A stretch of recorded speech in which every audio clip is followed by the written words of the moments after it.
नमस्कार, मैं हूं आशुतोष और आप देख रहे हैं सत्यहिंदी.com। सत्यहिंदी.com के खास कार्यक्रम आशुतोष की बात में आपका स्वागत है। बातचीत शुरू करने के पहले एक छोटी सी अपील। सत्यहिंदी.com एक कोशिश है ईमानदार, निडर और निर्भीक पत्रकारिता की।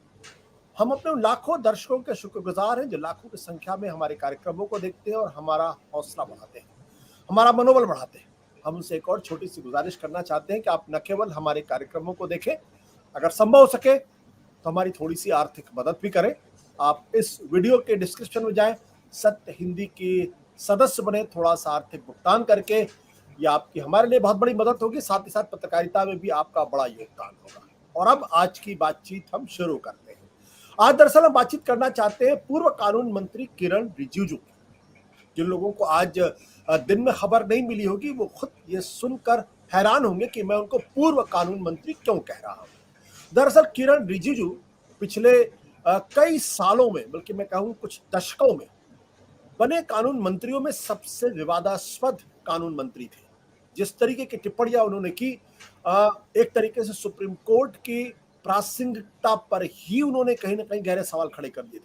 और ऐसा लग रहा था जैसे कि सरकार और न्यायपालिका के बीच में टकराव की एक बड़ी भूमिका वो बांध रहे हैं। इस बीच जब यह खबर आई कि कानून मंत्री किरण रिजिजू को हटा दिया गया है और उनकी जगह अर्जुन राम मेघवाल को कानून मंत्रालय सौंपा गया है, हालांकि उनको कैबिनेट मिनिस्टर नहीं बनाया गया, उनको सिर्फ इंडिपेंडेंट चार्ज दिया गया है, तो हैरानी जरूर होती है।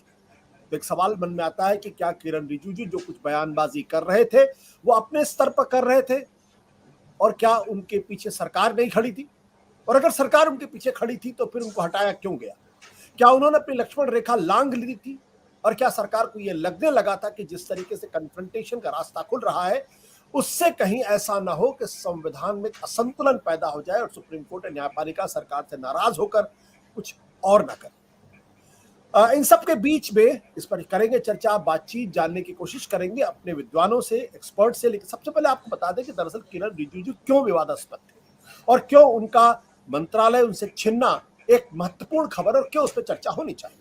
सबसे पहले आपको बता दें कि जो सबसे महत्वपूर्ण बात यह थी कि दरअसल किरण रिजिजू ने यहां तक एक जमाने में कह दिया था कि ये मत कहिए कि सरकार फाइल पर बैठी रहती है, फिर फाइल सरकार को ना भेजें, खुद को नियुक्त करें, खुद सारा शो चलाएं।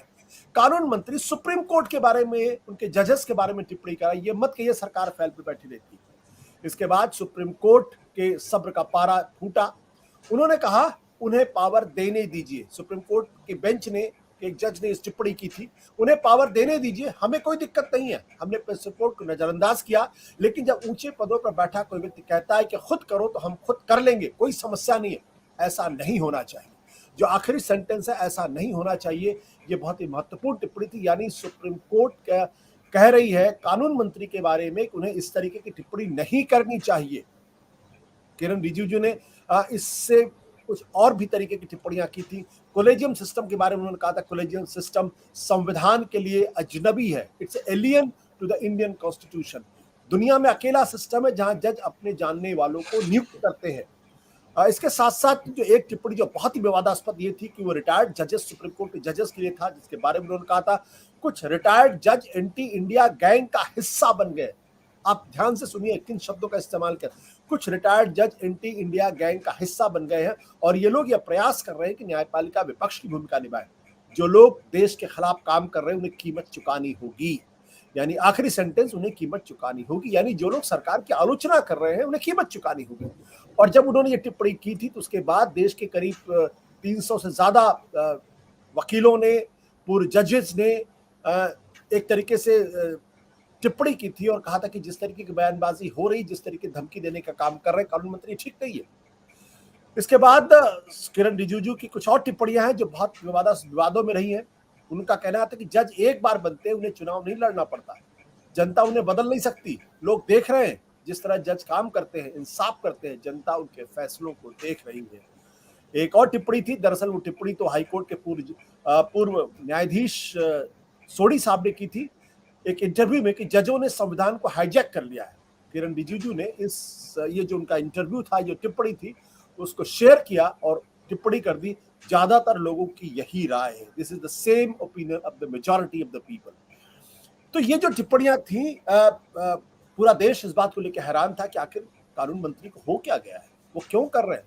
किरण रिजिजू जी वैसे तो इन द ज्यादा उनकी उम्र नहीं, 51 साल के ही थे, कोई बहुत ज्यादा उनका मंत्रालय का एक्सपीरियंस भी नहीं था, लेकिन फिर भी चूंकि कानून मंत्री तो जाहिर सी बात उनको गंभीरता से दिया जाना चाहिए था। अब उनको हटाया गया है तो गहरे सवाल खड़े हुए हैं। सत्य हिंदी का ऐप डाउनलोड करें गूगल प्ले स्टोर पर।